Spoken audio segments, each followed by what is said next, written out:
حضرت نوح علیہ السلام اللہ پاک کے بہت جلیل القدر نبی تھے۔ اللہ تعالیٰ نے انہیں اپنی مشرک قوم کی ہدایت کے لیے منتخب فرمایا جو شرک کرتے تھے، ہر طرح کی برائیوں میں مبتلا تھے اور بتوں کو پوجتے تھے۔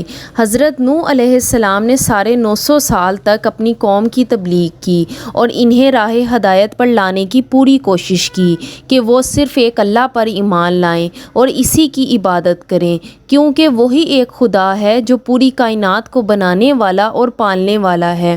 مگر ان کی تمام کوششوں کے باوجود ان کی قوم ایمان نہ لائی، یہاں تک کہ آپ کا اپنا بیٹا بھی آپ پر ایمان نہ لایا۔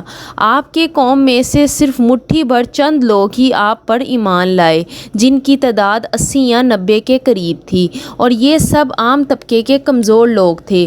ان کی قوم کے مالدار اور بڑی حیثیت کے لوگ ان کی قوم کا مذاق اڑایا کرتے تھے اور ان پر ہنستے اور چالے چلتے تھے۔ جب اتنا عرصہ تبلیغ کے باوجود خاطر خواہ لوگ ایمان نہ لائے تو آپ نے تنگ آ کر اللہ پاک کو اپنی مدد کے لیے پکارا۔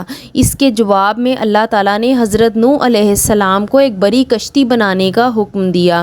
حضرت نوح علیہ السلام بڑھئی نہیں تھے اور نہ ہی یہ جانتے تھے کہ کشتی کو کیسے بنانا ہے۔ اللہ تعالیٰ نے ایک وحی بھیجی اور انہیں کشتی تیار کرنے کا طریقہ سمجھایا۔ حضرت نوح علیہ السلام ایک پہاڑ پر رہتے تھے جس کے ارد گرد زیادہ درخت نہیں تھے اور نہ ہی وہاں پر پانی موجود تھا۔ حضرت نوح علیہ السلام نے وہاں درخت اگائے اور آہستہ آہستہ پہاڑ پر ہی کشتی بناتے رہے۔ آپ بڑے بڑے لکڑی کے تختے بناتے اور لوہا لا کر کیل بناتے اور تختوں میں ٹھوک کر ان تختوں کو آپس میں ملا دیتے، یہاں تک کہ ایک بہت مضبوط اور کارآمد کشتی تیار ہو گئی۔ آپ نے اس کشتی کو 100 سال کے عرصے میں تیار کیا۔ اللہ تعالیٰ نے قرآن مجید میں اس کشتی کے بارے میں ارشاد فرمایا، اور ہم نے نوح علیہ السلام کو اس کشتی میں سوار کیا جو تختوں اور کیلوں سے بنی ہوئی تھی۔ حضرت نوح علیہ السلام نے دعوت کا کام چھوڑ دیا اور کشتی بنانے میں لگ گئے۔ ان کی قوم کے مشرک لوگ جب انہیں کشتی بناتے ہوئے دیکھتے تو ان کا مذاق اڑاتے اور کہتے کہ یہ کشتی خشکی پر چلے گی، ہمیں تو آس پاس کہیں پانی دکھائی نہیں دیتا۔ اس کشتی کی اونچائی 900 فٹ اور بعض روایات میں 1 کلومیٹر تھی۔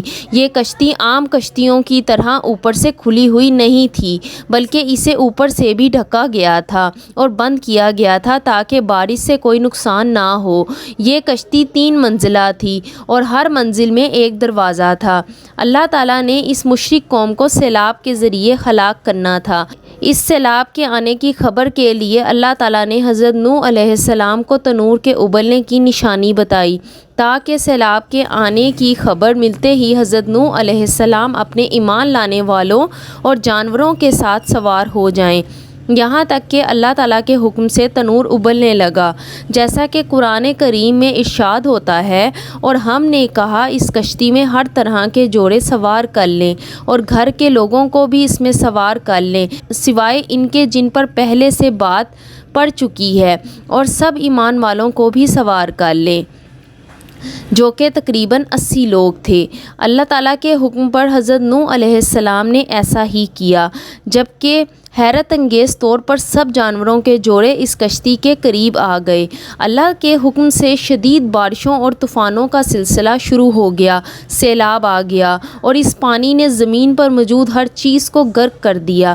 اللہ تعالیٰ نے آپ کے اہل و عیال کی سلامتی کا اعلان کیا تھا، لیکن آپ کا بیٹا جو مشرک ہی رہا وہ اس طوفان میں غرق ہو گیا۔ اللہ تعالیٰ نے حضرت نوح علیہ السلام سے کہا، اے نوح علیہ السلام، وہ تیرے اہل و عیال میں سے نہ تھا کیونکہ وہ کافر تھا۔ یہ کشتی کوہ جودی کے پہاڑ پر آ کر رک گئی تھی، اور پھر یوں طوفان اللہ تعالیٰ کے حکم سے تھم گیا اور آہستہ آہستہ پانی خشک ہو گیا۔ حیرت انگیز طور پر یہ کشتی آج بھی موجود ہے، جسے حال ہی میں دریافت کیا گیا ہے، جبکہ اس کا ذکر اللہ تعالیٰ نے 1400 سال قبل ہی کر دیا تھا۔ تقریباً 50 سال قبل ترکی کے ایک پہاڑ پر چند مہم جوؤں نے اس کشتی کو دریافت کیا اور اس کی تصاویر انٹرنیٹ پر جاری کر دیں۔ بہت سے مشرکین اسلام نے اس کشتی کے بارے میں بہت سے اعتراضات اٹھائے۔ پہلا اعتراض یہ اٹھایا کہ 6000 سال قبل ایسی عظیم الشان کشتی بنانا کیسے ممکن تھا جس نے مہینوں سمندر میں سفر کیا ہو اور تباہ نہ ہوئی ہو۔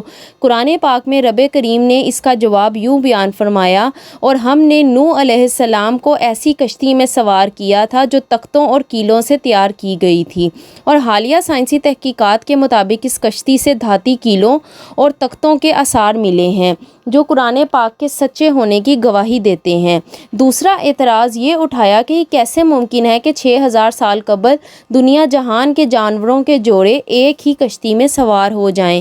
قرآن پاک نے ان اعتراضات کا جواب بھی یوں بیان فرمایا ہے، اور جب ہمارا حکم آن پہنچا تو تنور ابل پڑا، اور ہم نے کہا ہر قسم کے جانور کا ایک جوڑا کشتی میں سوار کر لو۔ حالیہ تحقیق سے یہ ثابت ہوا ہے کہ یہ کوئی عام کشتی نہیں تھی اور اتنی بڑی تھی کہ اس میں 522 ریل کے ڈبے سوار ہو سکتے تھے، جبکہ اس میں 25,000 جانوروں کے سما جانے کی گنجائش موجود تھی۔ تیسرا اعتراض یہ اٹھا کہ اتنے بڑے طوفانوں میں اتنی عظیم کشتی بغیر لنگر کے کیسے تیر سکتی ہے۔